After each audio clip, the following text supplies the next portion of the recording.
उत्तम वर्सेस सौभाग्य Singh 2016 present appeal file की गई है प्लेंटिव द्वारा पार्टीशन के लिए। इसमें डिफेंडेंट है उसके फादर और फादर के 3 ब्रदर, डिफेंडेंट नंबर 1, 2 और 4। वो क्लेम कर रहे हैं 1/8 शेयर सूट प्रॉपर्टी में, ये कह के कि वो एंसेस्ट्रल प्रॉपर्टी है, वो को पार्टनर है और उनका बर्थ राइट है ऐसी प्रॉपर्टी में according to Mitakshara law. Plaintiff के फादर और फादर के बाकी के brothers joint written statement file करते हैं जिसमें वो क्लेम करते हैं ये एंसेस्ट्रल प्रॉपर्टी नहीं है, पहले पार्टीशन हो चुका है और प्लेंटिव के फादर सेपरेट हो चुके हैं जॉइंट फैमिली से। ट्रायल कोर्ट ये होल्ड करता है कि ये प्रॉपर्टी एंसेस्ट्रल प्रॉपर्टी है और इसका पहले पार्टीशन नहीं हुआ था। फर्स्ट अपेलेट कोर्ट भी ये जजमेंट कंफर्म करती है और बोलती है प्रॉपर्टी एंसेस्ट्रल है और इसका पार्टीशन नहीं हुआ था। लेकिन ये होल्ड किया जाता है कि प्लेंटिव के ग्रैंडफादर जगन्नाथ सिंह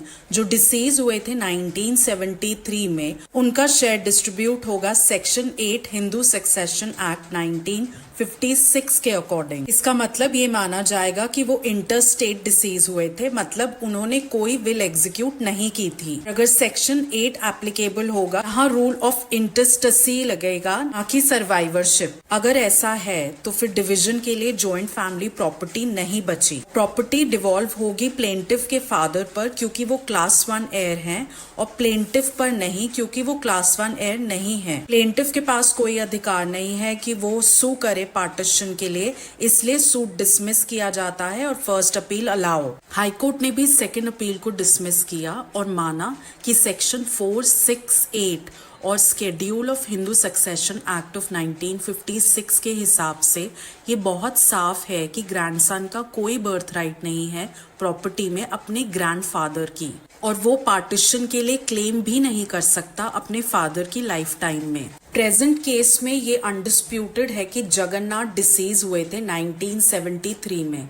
वो पीछे छोड़कर जाते हैं रिस्पोंडेंट्स नंबर 1 to 4 जो उनके 4 सन्स हैं और कवर किए जा रहे हैं एज क्लास 1 एयर। जगन्नाथ की डेथ के बाद जब सक्सेशन ओपन हुआ तो इन्हीं 4 सन्स पे प्रॉपर्टी डिवॉल्व होती है, इसीलिए अपेलेंट क्योंकि वो ग्रैंड सन है जगन्नाथ के, पार्टीशन का क्लेम नहीं कर सकते अपने फादर मोहन सिंह की लाइफ टाइम में। ऐसा इसलिए क्योंकि अपेलेंट के पास कोई बर्थ राइट नहीं है सूट प्रॉपर्टी में। ये माना जाता है कि अपेलेट कोर्ट ने कोई एरर कमिट नहीं किया डिसमिस करने में सूट फॉर पार्टीशन जो अपेलेंट ने फाइल किया था।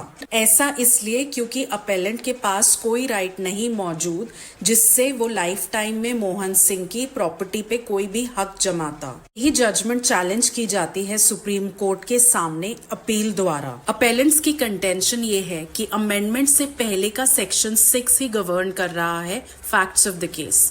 ऐसे में जगन्नाथ सिंह के विडो जो अलाइव थी 1973 में और डिसीज्ड क्योंकि गवर्न हो रहे हैं सेक्शन 6 के प्रोविजो के हिसाब से, मिताक्षरा को पर्सनली प्रॉपर्टी डिवॉल्व करेगी इंटरस्टेट सक्सेशन के हिसाब से under section 8 of Hindu succession act of 1956। इसका मतलब जो डिसीज हुआ है इंटरस्टेट उसकी सेपरेट प्रॉपर्टी डिवॉल्व करेगी सक्सेशन के through, joint family property otherwise intact ही रहेगी। इसलिए प्लेंटिफ ये कंटेंशन देता है कि उसके पास right to sue for partition मौजूद है अगर उसके फादर अलाइव हैं।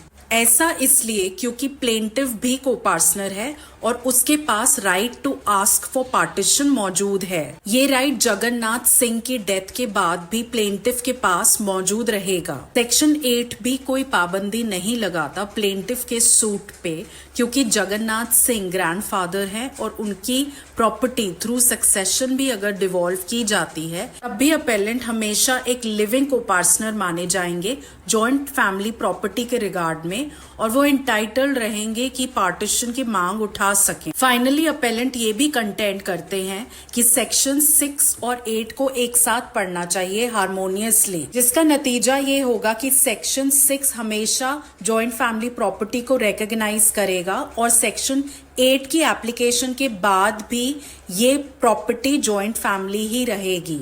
वहीं दूसरी तरफ रिस्पोंडेंट्स की ये कंटेंशन है कि जब सेक्शन 8 अप्लाई होना शुरू होता है तब प्रोविजो टू सेक्शन 6 के हिसाब से जॉइंट फैमिली प्रॉपर्टी सीज हो जाती है और सक्सेशन होता है अकॉर्डिंग टू सेक्शन 30 या फिर सेक्शन 8। सेक्शन 30 तब लगेगा अगर विल एग्जीक्यूट की जाती है, और सेक्शन 8 तब अप्लाई होगा जब डिसीज की डेथ इंटरस्टेट होती है, मतलब उसने कोई विल एग्जीक्यूट नहीं की होती है। रिस्पोंडेंट्स फर्दर अपने कंटेंशन में रिलाय करते हैं commissioner of wealth tax versus Chander Sen और भनवर सिंह वर्सेस पूरन।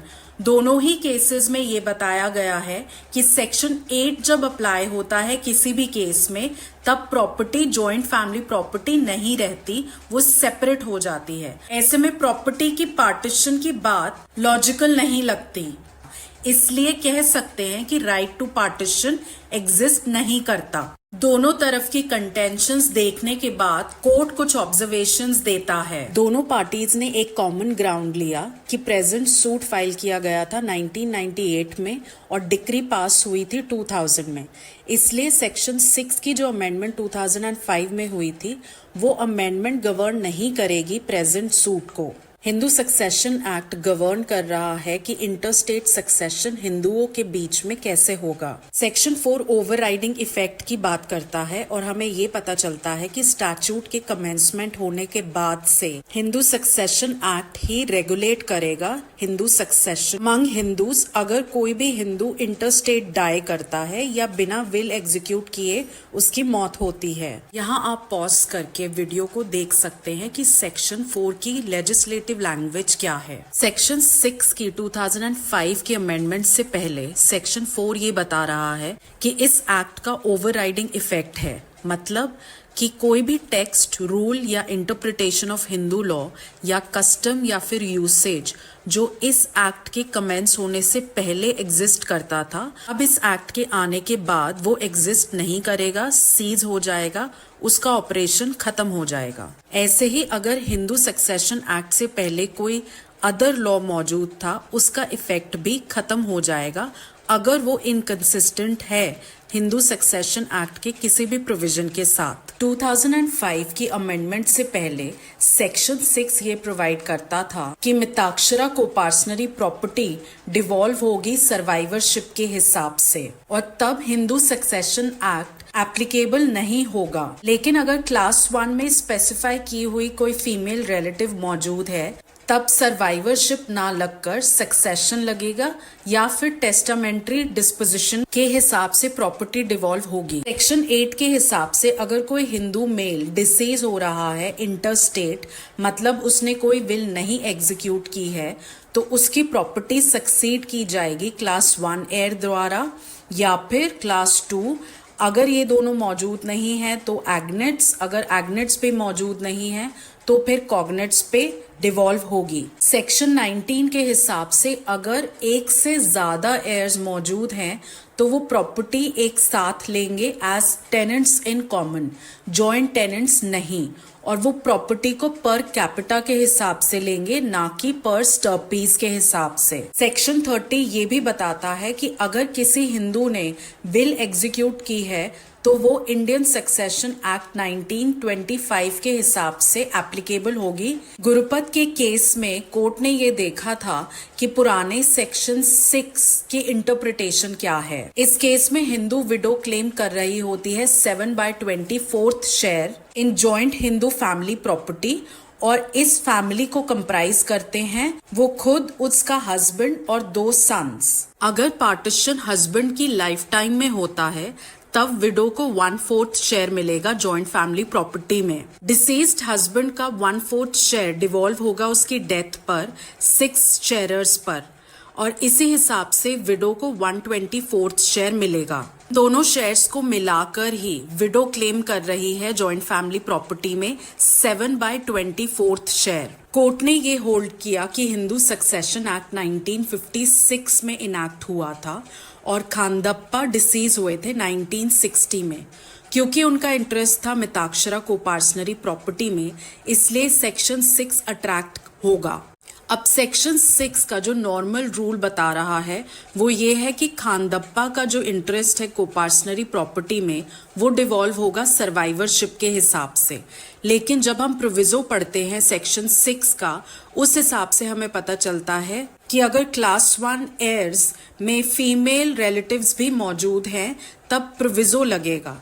और यहाँ पर विडो और डॉटर दोनों ही मौजूद थी, इसलिए सेक्शन 6 का नॉर्मल रूल एक्सक्लूड किया जाएगा और प्रोविजो टू सेक्शन 6 का प्रिंसिपल अप्लाई होगा। इसलिए माना गया कि खानदप्पा का इंटरेस्ट कोपार्सनरी प्रॉपर्टी में डिवॉल्व होगा प्रोविजो के हिसाब से। इंटरस्टेट सक्सेशन और सर्वाइवरशिप यहाँ नहीं लगेगा। जहां तक सेक्शन 30 टेस्टामेंटरी डिस्पोजिशन का सवाल है, वो यहाँ पे पैदा ही नहीं होता क्योंकि खानदप्पा ने कोई विल एग्जीक्यूट नहीं करी थी। इस केस में इस चीज को लेकर बहस नहीं थी कि सेक्शन 6 यहाँ अप्लाई नहीं होगा, बल्कि सेक्शन 6 का प्रोविजो ही अप्लाई होगा इस फैक्ट्स पे। कोर्ट ने सेक्शन 6 की एक्सप्लेनेशन 1 की इंटरप्रिटेशन को लेके इस केस के साथ डील किया था। कोर्ट ने माना था कि एक्सप्लेनेशन 1 ऑफ सेक्शन 6 की इंटरप्रिटेशन लेजिस्लेटिव इंटेंशन के हिसाब से होनी चाहिए, जो फीमेल्स को भी बेनिफिट पहुंचाना चाहता है। इस केस में अल्टीमेटली यही होल्ड हुआ था कि प्लेंटिफ जो कि विडो थी, उनको 7/24 शेयर ही मिलना चाहिए। आप यहाँ पर दूसरी वीडियो भी देख सकते हैं जिसमें गुरुपत खानदप्पा मखदुम वर्सेस हीराबाई खानदप्पा मखदुम को डिटेल में समझाया गया है। State of Maharashtra versus Narayan Rao Shamrao Deshmukh के केस में कोर्ट ने ये सवाल देखा कि क्या हिंदू फीमेल जो इनहेरिट करती है प्रॉपर्टी अपने हस्बैंड की डेथ के बाद, क्या वो जॉइंट फैमिली का हिस्सा होना बंद हो जाती है। कोर्ट ने होल्ड किया ऐसा नहीं होगा। हालांकि सेक्शन 6 एक्सप्लेनेशन 1 के हिसाब से हमेशा पार्टीशन डीम किया जाएगा जब प्रॉपर्टी सक्सीड करने की बात होगी, लेकिन ये पार्टीशन वॉलंटरी एक्ट नहीं था फीमेल के पार्ट पर, इसलिए ऐसे पार्टीशन के बाद भी वो मेंबर रहेगी जॉइंट फैमिली का। श्यामा देवी वर्सेस मंजू शुक्ला में कोर्ट ने फिर से कंसिडर करी प्रोविजो और एक्सप्लेनेशन 1 टू सेक्शन 6 का मतलब क्या है। कोर्ट ने रेफर किया मखदुम का केस और ये अंडरस्टैंड किया कि एक्सप्लेनेशन 1 में एक फॉर्मूला दिया गया है जिसके हिसाब से हम ये डिटरमिन कर सकते हैं कि डिसीज्ड का शेयर कितना है जब वो प्रॉपर्टी डिवॉल्व होगी लीगल एयर्स पर। ये फॉर्मूला बताता है कि हमें ये अज्यूम करना है या डीम करना है कि पार्टीशन इमिडिएटली पहले हो चुका है हिंदू की डेथ से। इससे हमें पता चलेगा कि डिसीज्ड पर्सन का शेयर कितना है और उसी के हिसाब से आगे प्रॉपर्टी डिवॉल्व होगी लीगल एयर्स पर। पहले के सारे केसेस समझने के बाद ये पता चलता है कि जगन्नाथ सिंह जिनकी डेथ हुई थी 1973 में, उनके फैक्ट्स पर प्रोविजो टू सेक्शन 6 एप्लीकेबल होगा क्योंकि वो पीछे छोड़कर जा रहे हैं एक विडो को जो कि एक क्लास 1 एयर है और फीमेल रिलेटिव है। एक्सप्लेनेशन 1 के हिसाब से ये माना जाएगा कि पार्टीशन पहले ही इफेक्ट में आ चुका था जगन्नाथ की डेथ से। इसका मतलब साफ है प्लेंटिफ इंटाइटल्ड है एक शेयर लेने के लिए, लेकिन कोर्ट इस फैक्ट को भी कंसिडर करती है कि प्लेंटिफ बॉर्न हुए थे 1977 में, मतलब वो जगन्नाथ की डेथ के बाद पैदा हुए थे, इसीलिए उन्हें कोई शेयर अलॉट नहीं किया जा सकता था। प्लेंटिफ ये क्लेम नहीं कर रहे कि पार्टीशन के समय उन्हें एक शेयर मिलना चाहिए था। वो ये क्लेम कर रहे हैं कि वो इंटाइटल्ड हैं 1/8 शेयर लेने के लिए डिवाइडेड जॉइंट फैमिली प्रॉपर्टी में से, जो बिटवीन 8 को शेयरर्स डिवाइड हुई थी 1998 में। इसलिए कोर्ट को ये देखना है कि सेक्शन 8 जब अप्लाई हुआ जगन्नाथ की प्रॉपर्टी पे, जब वो डिवॉल्व हो रही थी लीगल एयर्स पे, तो प्रॉपर्टी का कैरेक्टर जॉइंट फैमिली प्रॉपर्टी था या फिर सेपरेट प्रॉपर्टी होगा in the hands of father और uncles. Commissioner of wealth tax versus Chander Sen के केस में जब पार्शियल पार्टीशन हुआ था फादर और सन के बीच में, तब कोर्ट ने ये माना था कि क्रेडिट अमाउंट जो बैलेंस रह गया था जिस पे असेसमेंट होना था इनकम टैक्स का, वो सेपरेट प्रॉपर्टी मानी गई थी चंदर सेन की। यहाँ आप पहले का वीडियो देख सकते हैं जिसमें commissioner of wealth tax versus Chander Sen को डिटेल में एक्सप्लेन किया गया है। माना गया कि जब सेक्शन 8 के हिसाब से डेवोल्यूशन होगा प्रॉपर्टी का लीगल एयर्स पे, तो प्रॉपर्टी लीगल एयर्स के हाथ में सेपरेट प्रॉपर्टी ही मानी जाएगी। युधिष्ठिर वर्सेस अशोक कुमार और भनवर सिंह वर्सेस पुराण दोनों ही केसेस में चंदर सेन का रेशो फॉलो किया गया था। भनवर सिंह वर्सेस पुराण में माना गया हिंदू सक्सेशन एक्ट बहुत मेजर चेंजेस लेकर आया इनहेरिटेंस और सक्सेशन में अमंग द हिंदूज। जैसे सेक्शन 4 ने ये बताया कि हिंदू सक्सेशन एक्ट का एक ओवरराइडिंग इफेक्ट होगा। सेक्शन 6 ने devolution of interest in coparcenary property के बारे में बताया और सेक्शन 8 ने ये बताया कि जनरल रूल्स के हिसाब से हिंदू मेल जो इंटरस्टेट डाई कर रहा है, बिना विल के डिसीज हो रहा है, उसकी प्रॉपर्टी लीगल एयर्स कैसे लेंगे। क्लास 1 एयर्स में इंक्लूड होते हैं नेचुरल सन्स और डॉटर्स, लेकिन क्लास 1 एयर में ग्रैंडसन इंक्लूडेड नहीं है अगर ग्रैंडसन का फादर अलाइव है। सेक्शन 19 भी ये बताता है कि प्रॉपर्टी अगर एक से ज्यादा लीगल एयर्स लेते हैं साइमल्टेनियसली, तो property as tenants in common ली जाएगी, ना कि जॉइंट टेनेंट्स, और प्रॉपर्टी पर कैपिटा ली जाएगी, ना कि पर स्टर्पीज। मतलब अगर लीगल एयर प्रॉपर्टी लेंगे एज पर कैपिटा, आगे प्रॉपर्टी डिवॉल्व नहीं होगी उनके लीगल एयर्स पे, लेकिन अगर पर स्टर्पीज लेते तो आगे वो अपनी ब्रांच को भी प्रॉपर्टी का बेनिफिट पहुंचा देते। भीमा के डिसीज होने के बाद संतराम और 3 डॉटर्स बचती हैं, इसलिए प्रॉपर्टी डिवॉल्व होगी संतराम और उसकी 3 सिस्टर्स पर। सबका 1/4 शेयर ईच माना जाएगा और सक्सेशन से पहले भीमा की जॉइंट फैमिली का पार्टीशन हो चुका था अमंग द लीगल एयर्स, और कोर्ट ने यही होल्ड किया था कि सेक्शन 8 और सेक्शन 19 के हिसाब से प्रॉपर्टी डिवॉल्व होगी लीगल एयर्स पर एज टेनेंट्स इन कॉमन, ना कि जॉइंट टेनेंट्स। कोर्ट ने यह भी होल्ड किया कि इस केस में जॉइंट कोपार्सनरी कंटिन्यू नहीं हुई थी, उसका पार्टीशन हो चुका था। अमेंडमेंट ऑफ 2005 से पहले लॉ क्या था मिताक्षरा स्कूल से गवर्न होने वाली जॉइंट फैमिली प्रॉपर्टी के रिगार्ड में। सेक्शन 6 ये बताता था कि अगर कोई डिसीज हुआ है और उसका इंटरेस्ट है मिताक्षरा कोपार्सनरी प्रॉपर्टी में, तब उसका इंटरेस्ट डिवॉल्व होगा सर्वाइवरशिप के हिसाब से। सेक्शन 30 के अंडर टेस्टामेंट्री डिस्पोजिशन के हिसाब से प्रॉपर्टी डिवॉल्व की जाएगी, और अगर क्लास 1 एयर में फीमेल रिलेटिव्स भी मौजूद हैं तब प्रॉपर्टी डिवॉल्व होगी सक्सेशन के हिसाब से, और यहाँ पर सर्वाइवरशिप नहीं लगेगा। सेक्शन 6 प्रोविजो के हिसाब से पार्टीशन इफेक्ट में लाना पड़ेगा ताकि हम ये पक्के तौर पे बता सकें कि हिंदू मेल कोपार्सनर का शेयर कितना था जॉइंट फैमिली प्रॉपर्टी में। ये पार्टीशन इफेक्ट होगा immediately before the death of the deceased Hindu. इस पार्टीशन में सारे कोपार्सनर्स और मेल हिंदू की विडो को शेयर मिलेगा जॉइंट फैमिली प्रॉपर्टी में। सेक्शन 8 एप्लीकेबल होगा दोनों सिनारियोज में। पहला सिनारियो जहाँ पे हिंदू छोड़कर जाता है अपनी सेल्फ एक्वायर्ड प्रॉपर्टी, और दूसरा सिनारियो जहाँ पर सेक्शन 6 का प्रोविजो एप्लीकेबल होगा। इन दोनों ही सिनारियोज में प्रॉपर्टी डिवॉल्व होगी इंटेस्टेसी से, ना कि सर्वाइवरशिप से। हम जब साथ में रीड करेंगे सेक्शन 4, 8 और 19, तो उसका इम्पैक्ट ये होगा कि सेक्शन 8 के अंडर जो प्रॉपर्टी डिवॉल्व हुई है सभी लोगों पे जो कि लीगल एयर्स माने जाएंगे, उनके हाथ में वो property as tenants in common मानी जाएगी, ना कि एज जॉइंट टेनेंट्स। दूसरे शब्दों में ये भी कह सकते हैं कि जॉइंट फैमिली प्रॉपर्टी सीज हो जाएगी, joint family property in the hands of the legal heirs. Succession के बाद प्रॉपर्टी सेपरेट प्रॉपर्टी ही मानी जाएगी in the hands of legal heirs. In conclusion, जब हम लॉ को अप्लाई करते हैं given facts of the case, ये बहुत साफ हो जाता है कि जगन्नाथ सिंह 1973 में जब डिसीज हुए थे, उस समय जॉइंट फैमिली प्रॉपर्टी जो कि एंसेस्ट्रल प्रॉपर्टी थी जगन्नाथ सिंह के हैंड्स में और दूसरे कोपार्सनर्स के हैंड्स में, वो डिवॉल्व होती है सक्सेशन के हिसाब से अंडर सेक्शन 8।